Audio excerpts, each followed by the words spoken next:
Hello guys, welcome back to your channel. யூடியூப்ல பார்த்தீங்கன்னா நாங்கள் வந்து 3 பேருங்க. நான் எம்டிஎஃப் டீம்னு, அப்புறம் டீம் 7 ஸ்குவாடுன்னு நாங்கள் வந்து மேட்ச் போயிருந்தோங்க. அந்த மேட்ச்னால் எப்படி சொல்கிறது, ஒரு கோஸ்ட்டு மல்டிப்ளேயர் கேம் போயிருந்தோம். அந்த சிங்கிள் பிளேயரும் விளாட்லாம், மல்டிப்ளேயரும் விளாண்டுருக்கோம். இதோட நான் வந்து டைட்டில்ங்கிற மாதிரி கமெண்ட்டில் போட்டு விட்றேங்க, வந்து பாருங்கள்.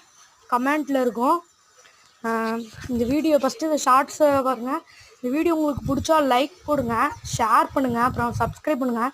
மறக்காமல் பெல் ஐக்கான் ஆளில் போட்டுக்கோங்க. இந்த இடத்துல பாருங்கள், அப்படி போவோனா போய் துடுன்னு ஓடி வரும். எப்படி என்ன பார்த்ததுன்னே தெரியாது. இந்த இடத்துல பாருங்களேன், இப்போ திரும்பிடுவோனா பாருங்கள். திரும்பி பார்க்கும்போது அந்த பேய் போகும் பாருங்கள். இந்த பேயை நாங்கள் அடித்து கொண்டுட்டு நாங்கள் எஸ்கேப் பண்ணோமோ இல்லையா, அது அப்படி தாங்க இது ஸ்டோரியை. நாங்கள் எப்படி எஸ்கேப் பண்ணோன்னு ஃபுல் வீடியோவில் இருக்கும், போய் பாருங்கள். Bye bye guys.